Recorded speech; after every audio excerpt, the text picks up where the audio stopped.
मित्रांनो, आकाशाकडे डोळे लावून बसलेला तो शेतकरी, करपलेली पिकं, आटलेल्या विहिरी आणि टँकरच्या रांगेत उभी राहिलेली गुरं, हे चित्र आहे आजच्या महाराष्ट्राचं. पण याच आकाशात आता एक आशेचा किरण दिसतोय. प्रश्न एवढाच आहे का हा किरण खरंच बळीराजाचं आयुष्य उजळवणार आहे का, की हा फक्त आणखीन एक खोटा दिलासा ठरणार आहे? जून महिना सुरू झाला तेव्हा सगळ्यांनाच आशा होती की मान्सून वेळेवर येईल, पेरण्या होतील आणि वर्षभराचं गणित मार्गी लागेल. पण घडलं उलटच. 1 ते 15 जून या कालावधीत राज्यात सरासरीच्या केवळ 26% पाऊस झाला. साधारणपणे या काळात 103.8 मिलीमीटर पाऊस अपेक्षित असतो, पण प्रत्यक्षात पडला फक्त 27.4 मिलीमीटर आणि मराठवाड्यात तर 0%. आभाळ रोज भरून येतं, ढग दाटून येतात, पण पाऊस काही केल्या जमिनीवर पडत नाही. आणि या प्रतीक्षेत बळीराजाचा जीव अक्षरशः टांगणीला लागलाय. आता सर्वांनाच प्रश्न पडलाय की पाऊस पडणार आहे की नाही. तेच आज आपण जाणून घेणार आहोत की नेमकं मराठवाड्यात पाऊस पडणार आहे का नाही. नमस्कार, मी आपल्या सर्वांचा मित्र अक्षय दाटे आणि आपण बघतायत सत्य पे सत्ता. प्रश्न तुमचे, आवाज आमचा. आज संपूर्ण महाराष्ट्रातला शेतकरी, विशेषतः मराठवाड्यातला शेतकरी आस लावून बसलाय की पाऊस पडणार आहे का नाही. ज्या शेतकऱ्यांनी सुरुवातीच्या हलक्या सरींवर विश्वास ठेवून घाईघाईने पेरण्या उकारल्या, त्यांच्यावर आता दुबार पेरणीची टांगती तलवार आहे. याचा अर्थ समजून घ्या. एकदा बियाणं, खत आणि मजुरीवर खर्च केलेला पैसा जर पाऊस न आल्यामुळे वाया गेला, तर पुन्हा तेच बियाणं, तीच खतं आणि तीच मजुरी पुन्हा खर्च करावी लागतात. हा आर्थिक फटका कुणाला सहन करावा लागतोय? त्या शेतकऱ्याला ज्याच्याकडे आधीच भांडवल कमी आहे आणि कर्जाचा बोजा डोक्यावर आहे. विदर्भात तर उष्णतेच्या लाटेनं उभी पिकं जळाली, फळबागा करपून गेल्या, केळीच्या बागा करपल्या आणि आता सुरुवात झाली आहे खूप भयानक. विहिरी आणि धरणांमधल्या पाणी साठा आटलाय मित्रांनो. जनावरांच्या चाऱ्याचा आणि पिण्याचा पाण्याचा प्रश्न खूप गंभीर झालाय आणि जून महिन्यातही अनेक गावांना टँकरने पाणी पुरवठा करावा लागतोय. विचार करा, जून महिन्यातही टँकर. हे चित्र किती भीषण आहे. याच संकटाच्या पार्श्वभूमीवर प्रसिद्ध हवामान अभ्यासक पंजाबराव डक यांनी एक दिलासादायक अंदाज जाहीर केला होता. एकीकडे अल निनोच्या संकटामुळे दुष्काळाची भीती व्यक्त केली जाते, तर दुसरीकडे डक ठामपणे सांगतायत की महाराष्ट्रात दुष्काळ पडणार नाही. त्यांच्या मते निसर्गाच्या ऋतुचक्रात झालेल्या या बदलामुळे पाऊस काही दिवस पुढे सरकलाय, पण तो येणार आहे का की नाही आणि भरपूर येणार आहे असं त्यांचं म्हणणं आहे. डक यांनी दिलेलं तारखेनिहाय वेळापत्रक एकदा समजून घेण्यासारखं आहे. 21 जून रोजी राज्यात मान्सूनचा दुसरा टप्पा सक्रिय होऊन काही भागात पावसाला सुरुवात झाली, पण छत्रपती संभाजीनगरमध्ये अजून आला नाही. ठीक आहे. 22 जून रोजी पावसाचा जोर वाढून पूर्व विदर्भापासून सुरुवात होणार आहे आणि 60% भाग व्यापला जाईल असं त्यांनी सांगितलं होतं. बऱ्यापैकी थोडासा पडला. बरं, आता 23 आणि 24 जून या 2 दिवसात मान्सूनचा प्रभाव 80% भागांपर्यंत पोहोचेल. विशेषतः छत्रपती संभाजीनगर, जालना ज्या भागात पाऊस पडला नव्हता तिथं पोहोचेल असं त्यांनी सांगितलंय. आणि 24 जून पर्यंत संपूर्ण महाराष्ट्रात मान्सून खाली येईल असं त्यांनी बाकीत केलंय. सर्वात महत्वाचं, 25 जून पासून 5 जुलै पर्यंत संपूर्ण राज्यात सर्वदूर मुसळधार आणि पेरणीयोग्य पाऊस पडेल. 10 ते 15 जुलै दरम्यानही पुन्हा तुफान पावसाचा अंदाज आहे.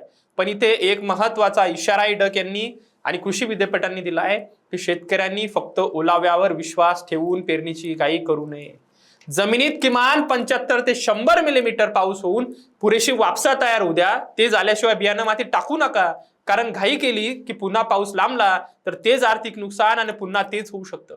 हा इशारा फक्त तांत्रिक सल्ला नाहीये, तो शेतकऱ्यांच्या उभ्या वर्षाच्या उत्पन्नाशी जोडलेला निर्णय. आता एक मोठा आणि गंभीर मुद्दा समजून घ्या मित्रांनो.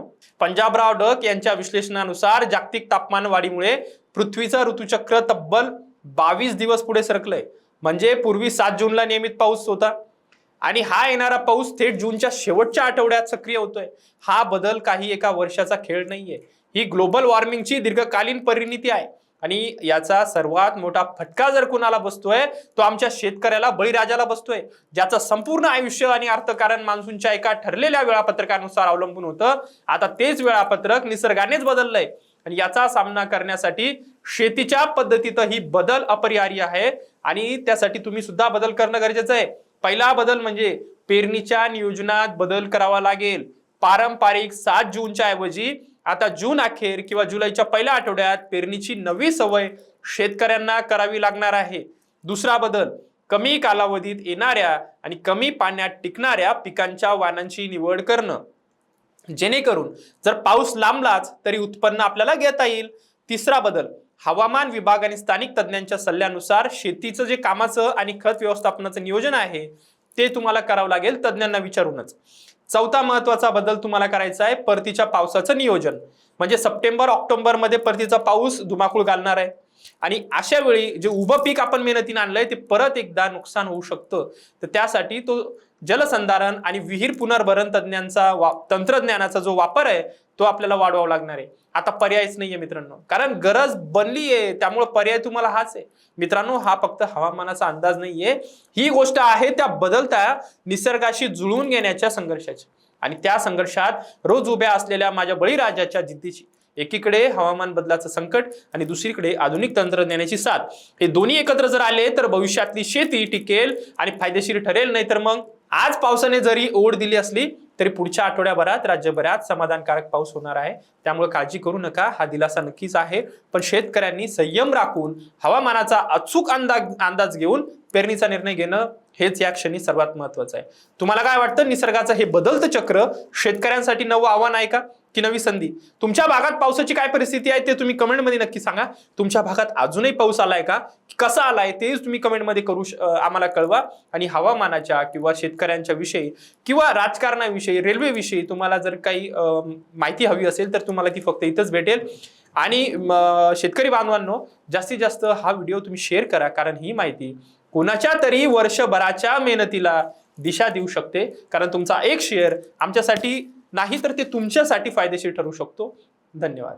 अहो मला सारखा दम लागतोय हो. आज माझा अजिबातच मूड नाहीये. मला ना कसं तरी होतंय, माझ्या हातापायाला मुंग्या येत आहेत. माझं खूप डोकं दुखतंय आज. अहो माझ्या थायरॉइडच्या गोळ्या संपल्या आहेत, लवकर आणून द्या ना. या सगळ्या कुरकुरी आपण देखील रोज ऐकता का? हो ना. अहो या त्रासावर सोपा उपचार आहे. डॉक्टर चाटेज होमिओपॅथी क्लिनिक.